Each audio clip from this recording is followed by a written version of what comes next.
Alors bonjour à tous, merci de nous avoir rejoints. Aujourd'hui, nous allons traiter du sujet du diamant. Voilà, nous allons faire une petite introduction sur le diamant aujourd'hui. Nous allons parler donc des diamants célèbres et de leur histoire. On va voir un peu aussi au niveau du commerce du diamant. On va surtout rappeler un peu ce qu'est le diamant. On va faire quelque chose de très global aujourd'hui euh, pour commencer à parler un peu du diamant, et on étendra ce cours et cette formation sur 2 ou 3 jours en fonction de l'avancement de la formation. Voilà, mais aujourd'hui ce sera vraiment très global, beaucoup d'histoires et de légendes sur des diamants très célèbres. N'oubliez pas, pour les personnes qui nous regardent en direct sur YouTube, enfin en direct, en replay sur YouTube, vous pouvez justement nous voir en direct en nous suivant sur Instagram. Je vous rappelle donc le principe, on va faire à peu près une demi-heure de formation, ensuite on répondra aux questions.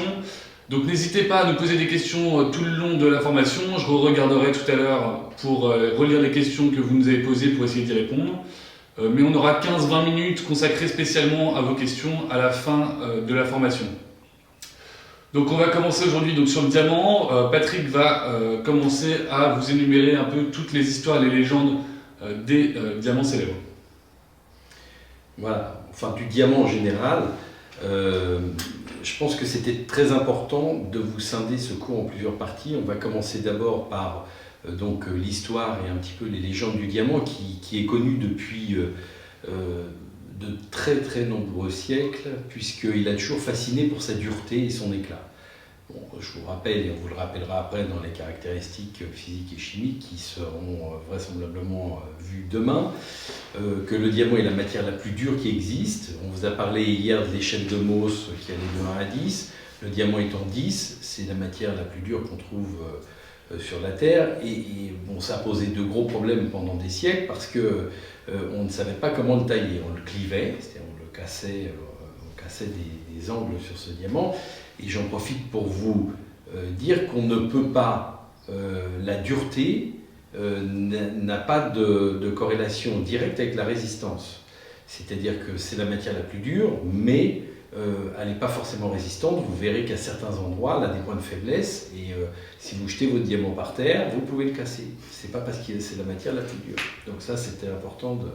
Mais sa dureté a toujours fasciné, et puis son éclat, quand on le taille à facettes, etc., il a un éclat complètement incroyable par rapport aux autres pierres.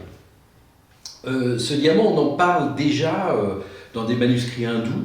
Hein. Il y avait un manuscrit hindou au IVe siècle avant Jésus-Christ qui s'appelait l'Arthakastra, qui était un peu un code des impôts de l'époque où on déterminait un petit peu comment était vendu, etc., comment se faisait le commerce des pierres précieuses, et on parlait déjà des diamants à cette époque-là. Platon en parle, Aristote en parle déjà, on trouve des éléments dans certains versets de la Bible aussi. Donc, mais on n'est pas toujours sûr que c'était vraiment le diamant, parce que on pense que parfois on parlait du diamant, mais on pouvait parler d'autres pierres qu'on mélangeait avec le diamant, parce qu'encore une fois, à toutes ces époques, il était, à part par la dureté, il était impossible d'identifier précisément chimiquement les pierres. Au 1er siècle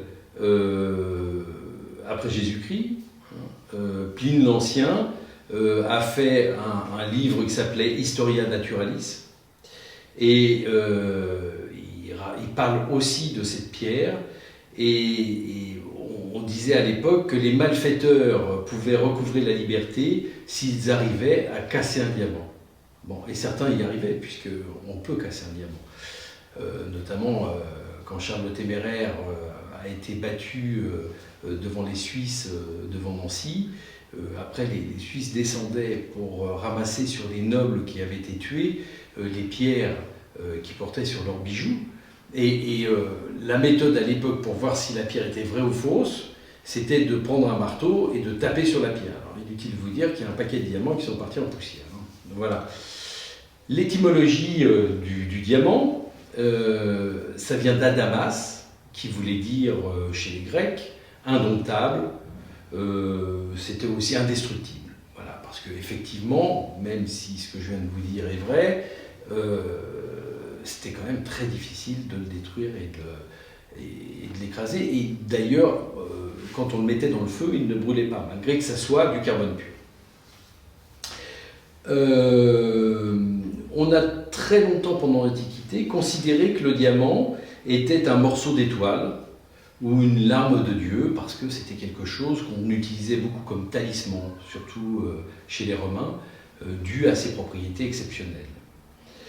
En Inde, on disait aussi qu'il préservait son porteur de tout ce qui pouvait arriver, c'est-à-dire des morsures de serpents, des vols, des agressions, etc., etc.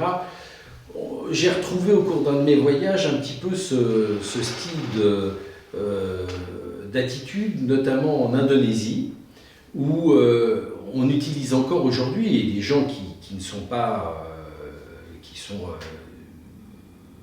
pas simples d'esprit, hein, des gens cultivés, se font implanter des diamants sous la peau par des imams. D'ailleurs, c'est surprenant parce que c'est une méthode tout à fait animiste, et des imams font une petite incision et implantent des diamants sous la peau chez des femmes pour les rendre plus belles. Je ne sais pas si en dessous ça marche, mais en tout cas, je vous conseille peut-être pas d'essayer, hein, si vous ne voulez pas attraper une septicémie.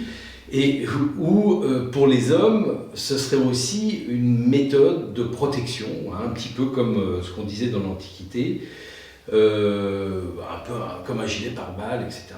Paraît-il que des politiques très haut placés en Indonésie se feraient placer ces diamants sous la peau, et cette méthode s'appelle le susuk.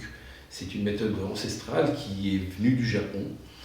Vous pouvez voir d'ailleurs, si vous regardez le film sur les diamants de couleur de Bornéo, de mon film, vous voyez en direct un imam qui implante un diamant sous la peau. Ils arrivent après à les faire migrer sous la peau, c'est assez incroyable. Au Moyen-Âge aussi, on considérait que le diamant était constitué de 5 éléments, de la terre, de l'air, de l'eau, du ciel et de la force. Voilà, c'était assez important. Alors, en Inde, le diamant avait une grande importance. Les diamants blancs, et c'est pour ça que là je vous ai amené un certain nombre de pierres, les diamants blancs étaient destinés aux brahmanes, c'est-à-dire la haute caste indienne. Donc, et ces diamants ils se cristallisent sous forme de ce qu'on appelle de tête, c'est-à-dire 2 pyramides l'une sur l'autre. Alors celui-là, il n'est pas tout à fait blanc, mais enfin voilà, ça pourrait être considéré comme un diamant blanc. Les guerriers, eux, c'est un petit cocktail. Voilà, les guerriers, eux, avaient les diamants rouges, mais en réalité, ce n'était vraisemblablement pas des diamants rouges, parce que les diamants rouges, on en connaît 40 au monde, qui ne sont pas tous cristallisés sous forme octaédrique, et on pense que c'était des spinels. Donc je vous ai amené un spinel rouge, voilà, qui a la forme octaédrique, et vous allez voir que ça ressemble énormément au diamant, parce que ça cristallise dans le même système cristallin, mais ça, on verra ça aussi demain avec les caractéristiques du diamant. Le jaune était destiné aux commerçants et aux artisans. Voilà un cristal de diamant jaune. Parce qu'il faut savoir qu'il y a des diamants, il existe des diamants de toutes les couleurs. Hein. On fera notamment une formation sur les diamants de couleur. Il existe des diamants de toutes les couleurs qui d'ailleurs maintenant, les diamants de couleur coûtent plus cher que les diamants blancs. Absolument. Mais ça sera le sujet de la dernière formation. Et enfin, les diamants gris, qui étaient vraisemblablement de la magnétite, puisqu'ils étaient destinés aux paysans. Voilà. Voilà. Et tout ça, ça cristallise dans le système cubique, donc ça a cette forme de cristallisation. Pour ceux qui viennent de nous rejoindre, je fais juste un petit résumé de ce qu'on vient de faire jusqu'à maintenant. Aujourd'hui, donc, c'est une formation sur le diamant. On va faire les diamants célèbres et leurs histoires. On va vous expliquer simplement que le diamant, il fallait faire une distinction entre la dureté et la résistance. Il faut savoir qu'un diamant, c'est très dur, c'est la matière la plus dure, mais de temps en temps, il y a des zones de clivage dans le diamant. Quand on tape sur un point précis, le diamant il peut se fondre en deux. Voilà, et donc du coup, donc c'est possible, par exemple, pour vous, mesdames, qui portez des bagues avec des diamants, si votre diamant se casse en deux, c'est pas que c'est un faux diamant, hein. Ça peut être parce qu'il y avait une zone de clivage éventuellement dans le diamant. Voilà, et donc du coup, on continuait sur les diamants célèbres, on avait enchaîné. Voilà, alors d'autres légendes, parce que ça donnait toujours l'objet de plein de légendes, Pline aussi décrit dans son livre que le diamant peut être dissous dans le sang de bouc. Bon, alors ça, vous pouvez toujours essayer. Je ne suis pas sûr que le bouc soit vraiment d'accord. Mais à mon avis, ça ne marchait pas vraiment. Je ne sais pas comment ils ont déterminé ça.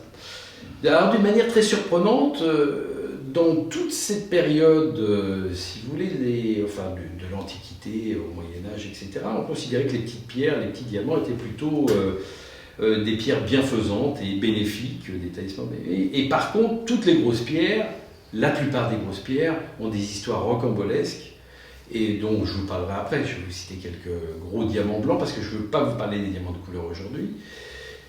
Et toutes les grosses pierres étaient plutôt des pierres maléfiques, avec tout un tas d'histoires sulfureuses autour, mais je vais vous raconter tout ça après. Une chose intéressante, c'est que Saint-Louis avait sorti un décret interdisant aux femmes de porter des diamants. Et savez-vous quelle est la première femme qui a bravé ce décret? Bon, vous le savez sûrement, ou peut-être pas, mais je vais vous le dire. C'est une femme qui s'appelait Agnès Sorel, qui était la maîtresse de Charles VIII, roi de France. Et lors d'une soirée, elle a commencé à porter un diamant, et c'est ce qui a fait que par la suite, les femmes ont commencé à porter des bijoux. Parce qu'il faut savoir que pendant toute cette période, bien souvent, c'était les hommes qui portaient ces pierres. Parce que c'était des pierres qui montraient la puissance, parce que aujourd'hui, vous allez chez Leclerc, au manège à bijoux, vous avez un diamant qui n'est pas de très très bonne qualité, il faut le reconnaître, mais bon, c'est quand même du diamant. Et bon, on produit du diamant, on verra tout de suite après là, comment ce diamant s'est vulgarisé un petit peu au niveau du commerce. Mais dans ces époques reculées, le diamant était très difficile à trouver, à obtenir. Donc, notamment au Moyen-Âge, il y avait une légende qu'on appelait la légende de la vallée des diamants, qui avait tendance à faire peur aux gens, de façon à ce que des gens ne voyagent pas, hein, c'est un petit peu comme maintenant, c'est-à-dire on raconte des trucs aux gens, etc. Et en fin de compte, ils ont tous peur de voyager, le terrorisme, des trucs, les machins, bref. Et à cette époque-là, dans les livres de l'époque, ou les chroniqueurs de l'époque racontaient qu'il y avait une vallée des diamants, et que dans cette vallée, il y avait des serpents, des oiseaux de proie, etc., et que c'était extrêmement dangereux. Et on pense que cette vallée, cette légende est partie de l'époque où Alexandre est parti dans ses grandes conquêtes, et il est arrivé dans une vallée, la vallée de Khorasan. La vallée de Khorasan, c'est aujourd'hui une région, le Khorasan, qui se trouvait à la fois en partie sur l'Iran, en partie sur le Tadjikistan, en partie sur l'Ouzbékistan. C'était une grande région qui était à cet endroit-là, qu'Alexandre le Grand a traversé, et où il aurait trouvé des diamants à l'époque. Et à la suite de ça, comme les gens qui le suivaient ont fait des écrits, etc., on a raconté ça. Et pour aller chercher ces diamants, comme il y avait beaucoup de serpents, on racontait qu'on balançait des quartiers de viande, que les diamants se prenaient, se collaient dans le quartier de viande, tellement on en trouvait par terre, mais c'était extrêmement dangereux à cause des serpents, encore une fois. Et que pourquoi des quartiers de viande? Parce qu'il y avait des oiseaux de proie, et que ces oiseaux de proie allaient chercher le quartier de viande, et après les chasseurs tuaient les oiseaux de proie ou leur faisaient peur, qui lâchaient les quartiers de viande, et on trouvait dedans une multitude de diamants. Belle histoire. Voilà. Voilà. Donc, j'ai fait un peu le tour de... Alors, si il y a peut-être une chose qui va vous intéresser aussi, c'est d'où vient le diamant sur la bague de fiançailles. Alors ça, il y en a beaucoup qui se posent la question, hein. Moi le premier, mais j'ai trouvé la réponse. Eh bien, c'est l'archiduc Maximilien d'Autriche qui a offert une bague de fiançailles à Marie de Bourgogne, et sur cette bague de fiançailles, il y avait un diamant. Et donc, à partir de ce moment-là, on a considéré que la bague de fiançailles, c'était plutôt une bague avec un diamant. Bon, ça peut être aussi avec un saphir. Hein. Voilà, parce que c'est une pierre qui brille, voilà. Bon, absolument, voilà. Absolument. Donc là, on a fait un petit tour de l'histoire et des légendes sur ce diamant. Petit rappel pour les Mais bien sûr, Maxime, bien sûr. Parfait. Donc un petit rappel pour les personnes qui viennent d'arriver, on fait aujourd'hui une formation sur le diamant, sur les légendes, surtout c'est une introduction au niveau du diamant, c'est sur les légendes et les histoires des diamants célèbres. Et donc on est venu au diamant célèbre là, mais on disait aussi que le diamant c'était donc la matière la plus dure au monde. Donc pour ceux qui ont suivi les formations d'avant sur l'échelle de Mohs qui va de 1 à 10, c'est 10 sur l'échelle de Mohs, donc la matière la plus dure. On disait aussi qu'il y a plusieurs couleurs de diamants qui existaient. Voilà, il n'y a pas que le diamant blanc, ou le diamant transparent. Il y a aussi les diamants rouges, les diamants verts, etc., etc. Mais ça donnera lieu à une autre formation sur les diamants de couleur. Et d'ailleurs, désormais, les diamants de couleur coûtent plus cher que les diamants blancs. Ça, encore une fois, on le verra dans une prochaine formation sur les diamants de couleur. Et donc, on racontait quelques anecdotes et quelques histoires sur les diamants.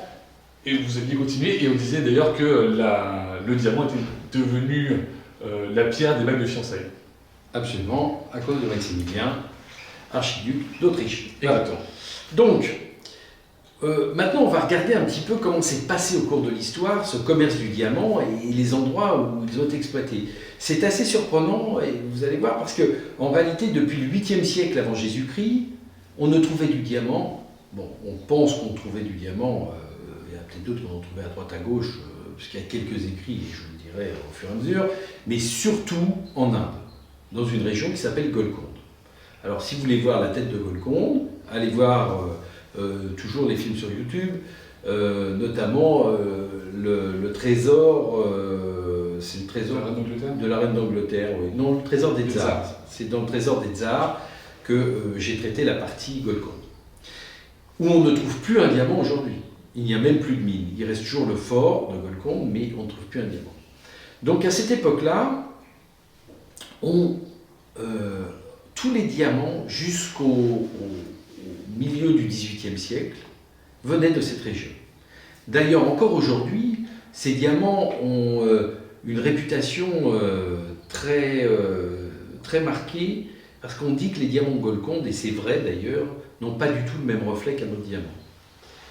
Parce qu'ils ont à l'intérieur une substance, alors je vous passe les détails scientifiques, etc., on n'est pas ici pour développer outre mesure ça, mais ils ont du nitrogène dans leur composition, et ça leur donne un espèce de reflet d'éclat qui est quand même très spécial. J'ai une question du coup, est-ce qu'on en trouve encore et est-ce que ça coûte plus cher? Les Golcondes coûtent beaucoup plus cher, oui, ça c'est évident. On n'en trouve plus, on n'en trouve que chez les marchands. Bon, bref, Golconde ne produit absolument plus de diamants. Bon. Et donc, voilà. Celui-là, il m'appelle jamais, mais il m'appelle en plein de trucs. C'est incroyable, hein, quand même. Voilà. Allons-y. Donc, on a retrouvé dans des écrits romains aussi qu'éventuellement, il y avait des diamants dans la Rome antique qui seraient venus d'Éthiopie. Peut-être. Ça, on n'a pas de preuves. Encore une fois, dans les écrits très anciens, on confondait parfois le diamant avec d'autres pierres. Donc peut-être. Donc, jusque donc au XVIIIe siècle, on trouvait ces diamants à Golconde. Et au XVe siècle, un grand explorateur, Vasco de Gama, en 1497, il a passé le Cap Horn et il est allé jusqu'en Inde. Et ça a créé à ce moment-là, au niveau du Portugal, d'où il venait, un centre important de distribution des diamants dans le monde. Puis ensuite, dans les centres de négoce, on a eu tout d'abord Bruges, on a eu Paris aussi, Venise, Alexandrie, Nuremberg, étaient des grands centres de diamants à cette époque-là. Puis ensuite, on a eu Lisbonne, qui est intervenu avec Vasco de Gama, Madrid, Barcelone, Valence, puis Anvers et Amsterdam, qui sont toujours aujourd'hui des centres où on trouve des tailleurs et des ventes de diamants. Au XVIe siècle, on a eu l'âge d'or d'Anvers. Après la guerre de religion, les guerres de religion, ça s'est déplacé un peu vers Amsterdam, mais Anvers a tout de même subsisté. Au XVIIIe siècle, quand les gisements de diamants de Golconde se sont épuisés, alors là c'est assez surprenant parce qu'à ce moment-là, on a découvert des gisements assez importants au Brésil. dans le Minas Gerais, dans un endroit qui s'appelle Diamantina. Ça, c'est pareil, dans un de mes films, vous verrez, on a fait des reconstitutions sur cette chose. C'était assez amusant parce que, à cette époque-là, le Brésil était colonisé par les Portugais. Et bien sûr, ils apportaient des esclaves d'Afrique, etc., pour travailler dans les mines, et surtout dans les mines d'or, parce qu'ils cherchaient surtout de l'or. Et il y avait beaucoup de guérimperos, c'est-à-dire de chercheurs, hein, comme on les appelle là-bas, qui cherchaient de l'or, et en cherchant de l'or, ils faisaient ce qu'on appelle des bâtés, c'est-à-dire, je vous ai expliqué un peu ça la dernière fois, c'est un espèce de chapeau chinois, on fait tourner la terre qu'on trouve au fond des rivières, au fond, et puis les choses les plus lourdes restent au centre par la force centrifuge. Et donc ils trouvaient l'or, des paillettes d'or, des pépites d'or au fond, puis de temps en temps ils trouvaient des cristaux, des trucs un peu comme ça, octaédriques, voilà, trucs octaédriques comme ça. Bon, et ils ne savaient pas ce que c'était, voilà, ils ne savaient pas du tout ce que c'était. Et puis à l'époque, cette région était très supervisée par les religieux, et donc le curé de Diamantina était là, était un érudit, voyait les gens, et les mineurs venaient prier, et puis lui disaient on a trouvé ces choses-là, etc. Et petit à petit, il lui amenait, et le curé gardait tout ça. Et puis un jour, le curé il a disparu complètement de la circulation avec tous les petits cristaux, c'était des diamants. Il est reparti au Portugal.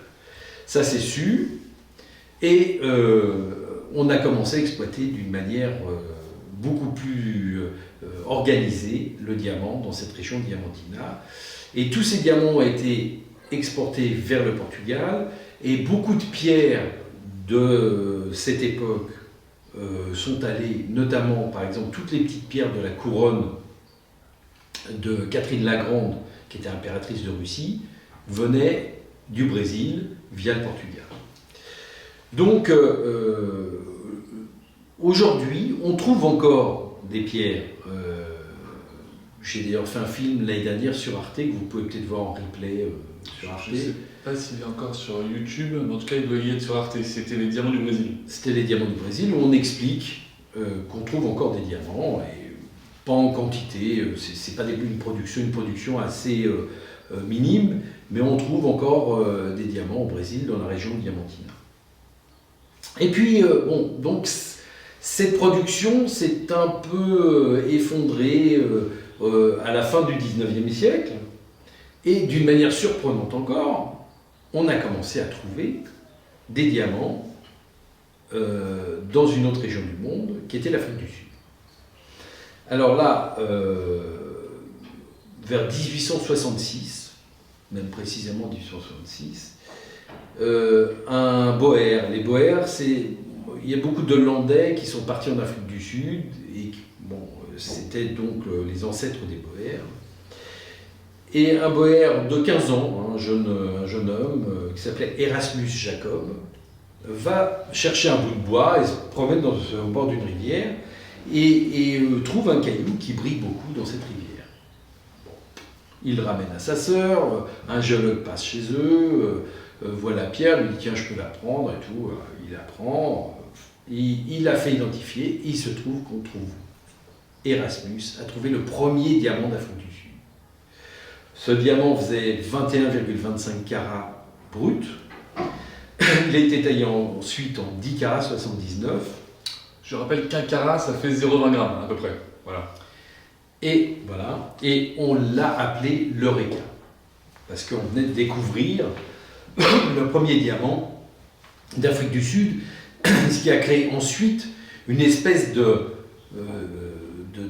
poursuite à la pierre précieuse en Afrique du Sud complètement folle. Parce qu'il y a des endroits en Afrique du Sud où on avait des diamants qui étaient sortis de leur roche principale, qui est une lave qu'on appelle la kimberlite.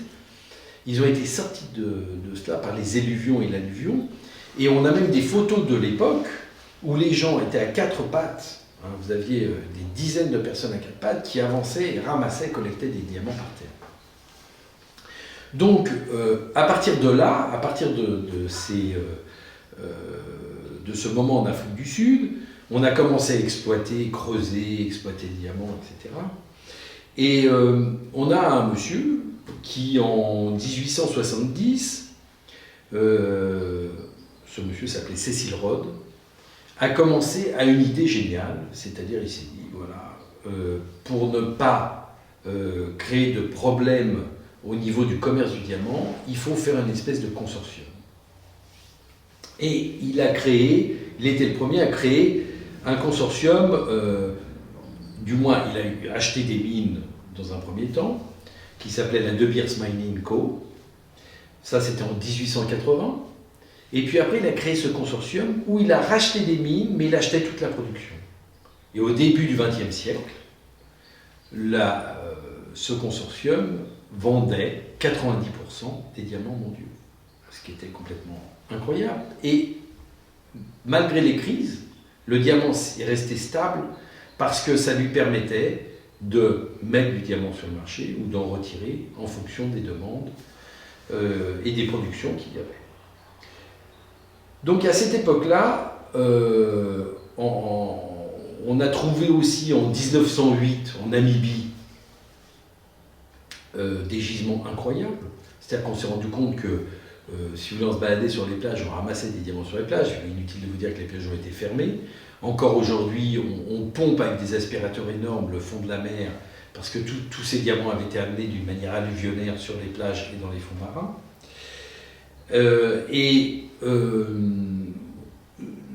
Dont je vais vous parler tout de suite après. Il y avait une mine qui a produit les plus gros diamants de l'époque, qui s'appelait la mine Premier, qui a changé de nom avec le plus gros diamant du monde, qui s'appelle aujourd'hui la mine Cullinan. Ensuite, en 1979, on a commencé à trouver des diamants en Australie, dans une mine qui s'appelle la mine Argile, qui, à peu près dans les années 80-90, produisait 35 millions de carats de diamants. Bon, cette mine était quand même extraordinaire parce que c'est une mine qui a produit les plus beaux diamants rouges et diamants roses qu'on connaisse. Elle n'en produit pas énormément, mais elle produit des pierres exceptionnelles. Et vous verrez dans les diamants de couleur que le diamant rouge est une des matières les plus chères du monde. Voilà. Alors j'aurais bien voulu résumer, mais là c'est un peu compliqué. On va faire donc un bref résumé de ce que tu as dit. Bon, on va repartir du début. Du coup, on fait une formation sur le diamant. D'accord ? Donc on parlait du diamant, du fait que ce soit la pierre la plus dure sur la Terre, enfin la matière la plus dure, et que ce qui ne voulait pas dire qu'elle était forcément la plus résistante, parce qu'il y a des zones qu'on appelle de clivage dans le diamant, ce qui fait que de temps en temps, sur certains diamants, il y a des zones un peu de fracture et de faiblesse. Quand on tape dessus, le diamant peut se casser en deux. Voilà, bon, après on a eu plusieurs histoires au fil du temps. Je vous invite à regarder le replay pour revoir les histoires. Je ne peux pas vous les énumérer maintenant, car on n'aurait pas le temps. Donc voilà. Je te laisse continuer.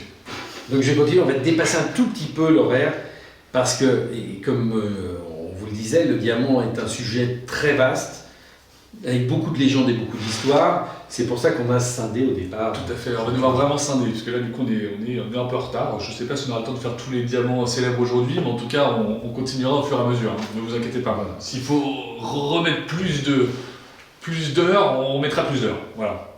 Donc là, dans la continuité de cette mine Cullinan et Premier, on a trouvé dans cette mine le plus gros diamant du monde. Alors le plus gros diamant du monde, c'est même pas la peine qu'on se rapproche, je le montre d'ici. Ça, c'est une reproduction qui a été faite, qui a été coulée sur le brut de ce diamant. Il est clivé, d'ailleurs, à cet endroit-là, d'une manière normale, il a été trouvé comme ça. Et c'est une reproduction de l'époque, c'est-à-dire une reproduction du début du XXe siècle. Donc, ce diamant, il faisait 3106 carats. Comment il a été trouvé? Le directeur de la mine, voilà, 3106 carats. Il est clivé en dessous. Ce qu'on vous disait, en fait, ça, c'est vraiment, on l'a trouvé comme ça. C'est-à-dire plein en dessous parce qu'il a été clivé. Naturellement. Naturellement. Donc, 3106 carats, donc 700 grammes. Donc, le directeur de la mine est fermée, c'est un espèce d'énorme cratère, et il descend voir si tout se passe bien, etc. Et puis il voit sur la paroi quelque chose qui brille. Donc, il va voir, et il trouve cet énorme truc. Donc il le montre, on a fait une reconstitution aussi dans les diamants de la couronne d'Angleterre. Parce qu'il est sur la couronne d'Angleterre, je vous le dirai après. Il monte au géologue, le géologue regarde ça, il dit c'est un bout de quartz, il le balance par la fenêtre. Il va rechercher son truc balancé par la fenêtre. Il balance 3106 carats par la fenêtre. Voilà, mais comment pouvait-on penser qu'une pierre de cette qualité soit aussi grosse? Il pensait que c'était du cristal de roche. Et en fin de compte, on le fait expertiser, on se rend compte que c'est un diamant exceptionnel, extrêmement gros. Ça posait un problème à l'époque parce que on se dit, sortir un diamant comme ça et le mettre en vente, ça va dévaloriser tous les autres diamants qu'on va trouver. Donc ils se sont dit, bon, le gouvernement de l'époque se dit, bon, on va l'offrir au roi d'Angleterre. Le roi refuse, parce qu'ils étaient en conflit avec les Boers à l'époque. Le roi d'Angleterre refuse. Tu es en train de nous dire qu'en fait, ils ont voulu offrir un diamant de 3106 carats? Absolument. D'accord. Pour se réconcilier avec l'Angleterre, alors que le roi refuse. Puis ils insistent, et en fin de compte, le roi d'Angleterre accepte. La pierre est transportée jusqu'au cap de la mine premier dans un chapeau, dans une boîte à chapeau. Et puis au cap, on se dit, il faut l'emmener à Buckingham. Comment on va faire? Donc on fait faire une reproduction de ce diamant, comme celle-ci. C'est d'ailleurs pour ça qu'on a eu la chance d'avoir des reproductions après. On affrète un bateau avec Scotland Yard, etc., pour protéger ce diamant qui avait une valeur inestimable. Et par contre, le vrai diamant va voyager dans un colis postal non recommandé via Buckingham. Le vrai diamant arrive à Buckingham, le roi d'Angleterre demande aux frères Racher de venir, les frères Racher étant à Amsterdam et étant les meilleurs tailleurs de grosses pierres de l'époque. Ils viennent donc regarder le diamant et le roi d'Angleterre leur dit voilà, leur confie le diamant, ils partent avec un pistolet dans une poche, le diamant dans l'autre et ils retournent à Amsterdam par le ferry. Et là ils arrivent à Amsterdam et à l'époque on clivait les diamants, c'est-à-dire on ne savait pas on les coupait pas, donc on regardait la cristallisation, on voyait les points de faiblesse, on posait une lame aigrisée dessus, on donnait un coup et ça le cassait. Alors j'ai eu la chance d'interviewer et de filmer le descendant des frères Racher. Lui me dit que c'est faux. Maintenant, la légende raconte que le frère Racher, Cleaver, quand il a tapé, la lame s'est cassée, il est tombé dans les pommes pendant 2 jours. Est-ce vrai ou faux? On peut le comprendre quelque part, sachant qu'un carat de cette petite merveille, s'il perd un carat, il perd plusieurs millions d'euros. Donc on peut comprendre qu'il soit peut-être, éventuellement, on ne sait pas, tombé dans les pommes quand il a clivé la pierre. Parce que si, bon, en tout cas, le descendant, le petit-fils, a dit un Racher, il a un bel accent, un Racher ne tombe jamais dans les pommes quand il clive une pierre. Donc, bon, je veux bien le croire, mais la légende raconte ça. Et c'est une belle légende quand même. Voilà. Donc, il a fini par le cliver en plusieurs grosses pierres. Les grosses pierres ont été rendues au roi d'Angleterre et il y avait une centaine de petites pierres que le roi d'Angleterre a laissées aux frères Racher pour les payer de la taille. Et en fin de compte, le gouvernement Boer d'Afrique du Sud, a racheté les petites pierres et les a refait au roi d'Angleterre. On aimerait bien être le roi d'Angleterre. Pour résumer, pour ceux qui viennent de nous rejoindre, en fait, de cette grosse pierre qui fait 3106 carats, on l'a clivée, c'est-à-dire qu'on l'a quelque part coupée, merci. Coupé en plusieurs pierres en fait, d'accord. On n'a pas taillé une seule pierre à partir de cette pierre brute. Okay, on en a fait plusieurs. On a fait 2 grosses pierres, donc le Cullinan 1 et 2 qui sont sur la couronne de la reine d'Angleterre et une autre sur le sceptre de la couronne de la reine d'Angleterre. Et on a fait, je crois, si je ne me trompe pas, à peu près 96 petites pierres qui ont permis de payer les frères Racher. Oui, il y avait 10 grosses pierres. 10 grosses pierres. Ouais, en tout. Enfin, 9 ou 10 grosses pierres. Oui, exactement. Ouais. Et après d'autres petites qui ont permis de. Plein de petites pierres qui étaient taillées dans les déchets en réalité. Enfin, les déchets qui étaient déjà énormes. Quoi. Voilà. Bon, et pour résumer, donc le Cullinan, quand il l'a trouvé, au début, ils l'ont balancé par la fenêtre en pensant que c'était pas un diamant. Voilà, c'est ce qui est terrible. Voilà. Alors, donc ça, c'est l'histoire du Cullinan. Hein. Je te propose peut-être qu'aujourd'hui, on s'arrête au Cullinan, qu'on reprenne sur les histoires. Mais très bien, sur les histoires la petite page. On veut pas que je continue de raconter. Si, ça intéresse, j'en suis sûr. Non, mais je vous raconterai donc. Alors, je vais quand même vous dire ce dont je vais vous parler demain. Demain, je vous parlerai du Régent, qui est un diamant de France. Je vous parlerai très peu du Sancy, du Centenary, qui a été taillé pour le centenaire, du Koh-i-Noor. Et c'est vrai qu'il a raison, parce que tout ça sont des histoires rocambolesques qu'il faut vraiment que je vous raconte, de l'Orloff, du comte Orloff qui était l'amant de la Grande Catherine, et du Nizam, dont j'ai un petit truc, et puis du Grand Mogol. Voilà. Donc ça peut faire une partie du sujet. Ça faisait quand même beaucoup de pierres à raconter ça fait déjà 35 minutes, il va falloir qu'on réponde à vos questions. Donc vous pouvez d'ores et déjà nous poser des questions. Je vais voir si vous nous avez déjà posé des questions, mais on va répondre à vos questions pour qu'on puisse avancer. Voilà, et pour terminer aujourd'hui la formation, donc allez-y, posez-nous vos questions, je vais les lire. Et on va, Patoche, raconte-nous une histoire, c'est Ariane qui me dit ça. C'est Ariane, voilà, donc il va nous raconter une histoire. On va faire des podcasts, on va faire alors, tac, alors des questions, des questions. De l'histoire, hein. Voilà, c'est pour ça, là, on a pas mal des histoires. Alors, tac, donc les questions. Alors, question pour avoir un diamant. Avec son plus bel éclat, il est mieux une taille 2,5 ou 3 carats que 2,53. Alors, quelle taille il faut avoir pour avoir le plus bel éclat? Je ne sais pas très bien compris la question, mais... Oui, si, mais ça on verra ça demain, mais enfin je vais vous le dire quand même, il faut... c'est ce qu'on appelle la taille brillant, hein, 52 facettes, et c'est une taille qui a été étudiée par un monsieur, et l'oncle du monsieur qui a taillé le Centenary, et c'est une taille qui a été étudiée spécialement pour que la taille soit... Alors bon, normalement les tailles brillants, qu'elles soient rondes, ovales, elles font briller la pierre de la même manière. Alors, une autre question très intéressante aussi, le diamant est du carbone, ma mine de crayon est carbone, mais pas du diamant. C'est vrai. C'est vrai, le diamant c'est du carbone pur, on va voir ça aussi demain. C'est du carbone pur et son état de cristallisation lui donne une dureté exceptionnelle et un éclat particulièrement exceptionnel aussi. Alors d'où viendront les diamants roses et rouges? On n'a pas la mine de crayon. Hein. Alors ça, on parlera des diamants de couleur la prochaine fois. On demandait aussi si on trouvait des diamants verts. Oui, on trouve des diamants verts, on en parlera aussi la prochaine fois. Combien vaut un diamant de 1 carat, 2 carats, 3 carats, 10 carats? Ça dépend de beaucoup de choses, on va le voir aussi. Ça, on va voir aussi par la suite. Toutes ces questions-là, on va les voir dans les parties techniques du diamant. Ça dépend de sa pureté, sa couleur, sa forme aussi. Ensuite, savez-vous pourquoi les diamants dans les météorites sont des systèmes hexagonaux et pas des systèmes cubiques? Faudrait demander aux Martiens. Parce que non, parce que ça a cristallisé comme ça en système hexagonal. On trouve des pierres, on trouve d'autres minéraux qui ont la même formule chimique et qui cristallisent d'une manière différente. Par exemple, la calcite et l'aragonite. Vous avez la calcite qui est dans le système rhomboédrique et l'aragonite qui est dans le système hexagonal.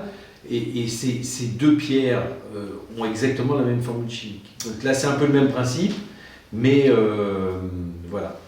Je n'ai pas plus d'explications. On a une très bonne question de Pierre Escrivant.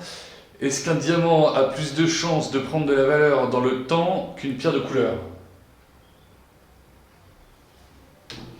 Alors, on va voir ça aussi. Comme je vous ai expliqué là, le diamant est une pierre qui a été énormément bordée par la De Beers, où la communication a été très bien faite autour et où le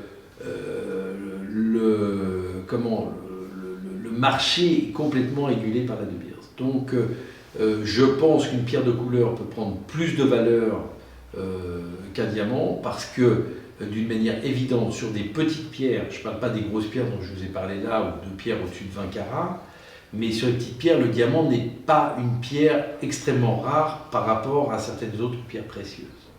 Voilà, donc le marché étant relativement maintenu artificiellement, sa prise de valeur dépend des acteurs de ce marché, donc sa prise de valeur est un peu compliquée. Alors, quel est le numéro ou la lettre définissant le diamant le plus pur? Alors, c'est pas la lettre, c'est pas le plus pur. Non, la lettre, c'est la couleur. C'est la couleur. Donc, la couleur la plus pure, c'est la couleur D, ça commence à D, donc le blanc. Ok, enfin le blanc exceptionnel. Après, pour le plus pur, c'est IF. Okay. C'est ce qu'on dit déflawless, c'est-à-dire sans inclusion. Voilà, ça on va le développer. On va le développer la prochaine fois aussi. Ensuite, pourquoi la Russie n'a pas le monopole de la production du diamant? Alors c'est vrai qu'on trouve beaucoup de diamants en Russie aussi. Hein. Parce que les acteurs du diamant sont pas idiots, c'est-à-dire que à partir du moment où il y a un marché qui est régulé et maintenu, tout le monde a intérêt à maintenir ce marché, personne n'a intérêt à le casser et à casser les prix du diamant. Donc ils sont à peu près cadrés tous sur une cote qu'on appelle le Rapaport. Question, l'influence sur le certificat, c'est mieux oui ou non pour l'éclat? En tout cas, il faut un certificat en général pour les diamants. Pour les diamants, c'est mieux d'avoir un certificat. Pour toutes les pierres, c'est mieux, mais c'est vrai que le diamant, si vous voulez, il y a une différence, il y a beaucoup de différences de couleurs.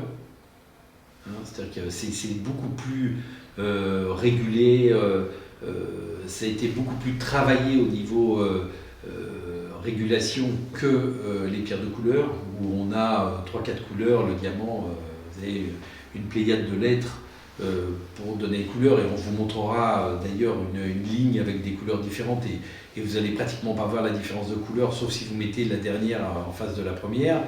Bon, je me suis un peu perdu là dans ma réponse. Oui, j'écoutais pas, je lisais les questions, mais je suis... Quelle était la question? Je sais plus, on va passer à d'autres questions, parce que du coup j'ai un peu...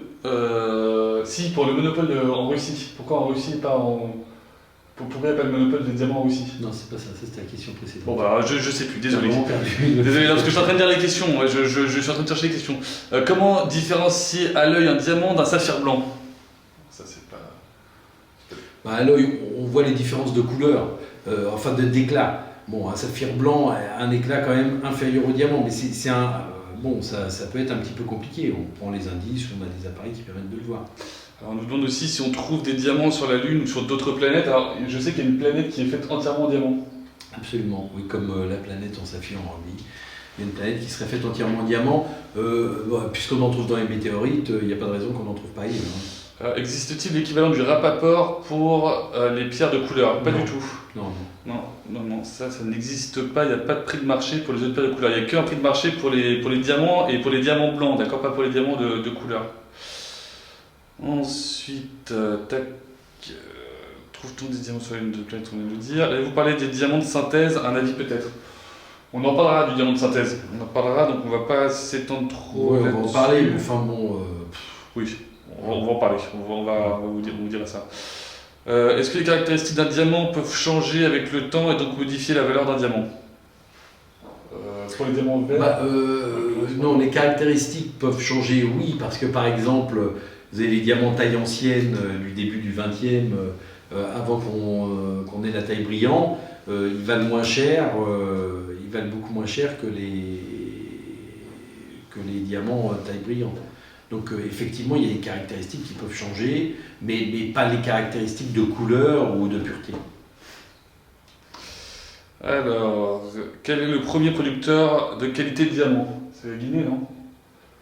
Alors, c'est vrai que la Guinée-Conakry, bon, et ça vous pouvez aller voir le film, là, en règle générale, on a à peu près entre 10 et 15% de pierres de joaillerie dans les diamants au niveau mondial. C'est-à-dire que vous allez trouver des diamants, vous en avez 10-15% qui sont utilisables en joaillerie, le reste c'est utilisé en industrie. En Guinée-Conakry, c'est 60%. On nous demande pourquoi on commence par la lettre D, pas par la lettre A dans les couleurs. Ça, il faut aller leur demander. Hein. Voilà. Bon, bah, on pourrait on regardera, mais bon. On va regarder, on vous répondra. Bon, je n'ai pas envie de dire de bêtises, je vais dire parce que D comme diamant, mais bon, je n'ai pas envie de dire de bêtises, non, je suis pas sûr. Ouais, je m'attendais à cette question, mais je me la suis posée plusieurs fois, j'ai jamais été chercher. Ensuite, ah oui, alors pour le certificat, quelle est l'incidence de la fluorescence sur un diamant? Ben, normalement, ça fait baisser son prix. Voilà.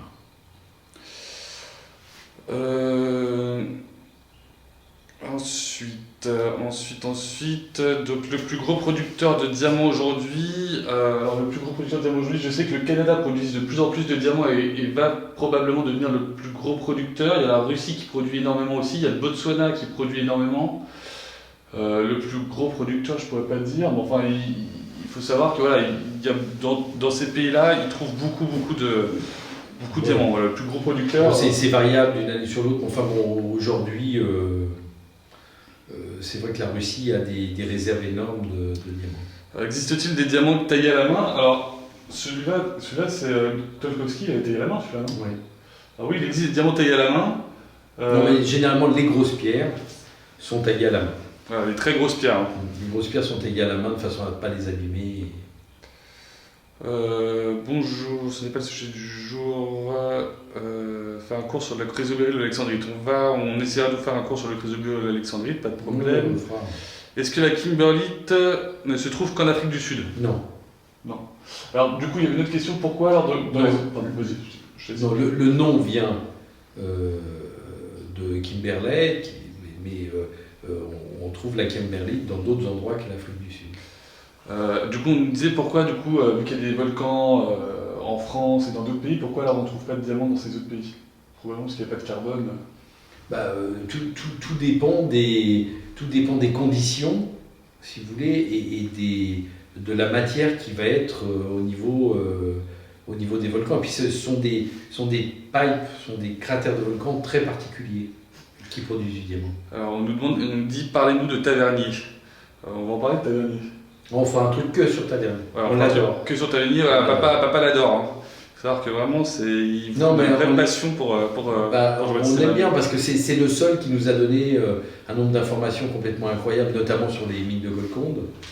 Et si vous avez l'occasion de lire son livre, c'est vraiment, si ça vous intéresse, c'est vraiment intéressant. Et le jour où on fera Tavernier, je vous amènerai une première édition pour vous montrer la tête d'une première édition des livres de Tavernier. Alors, les 6 voyages. Dernière question, on va faire une dernière question, parce qu'il faut bien s'arrêter à un moment donné. Pourquoi les lapidaires de diamant ne sont pas les mêmes lapidaires que les pierres de couleur? Alors, un lapidaire de diamant, on appelle ça un diamantaire. Parce qu'on n'utilise pas du tout les mêmes techniques, ni les mêmes matériaux pour polir un diamant, qui est beaucoup plus dur, comme je vous l'ai expliqué la dernière fois. Un diamant est 100 fois plus dur qu'un saphir. Donc la durée en temps, le matériel n'est pas du tout le même que pour une autre pierre précieuse. Voilà, écoutez, on va vous laisser pour aujourd'hui. On vous remercie à tous de nous avoir suivis. Et écoutez, on se retrouve demain à 18h, même heure, pour la suite, la suite de cette formation sur le diamant, encore avec les diamants célèbres. Et voilà, donc on continuera là-dessus demain. On vous remercie tous de nous avoir suivis, portez-vous bien et faites attention à vous. Et surtout, ne sortez pas. À demain. Au revoir.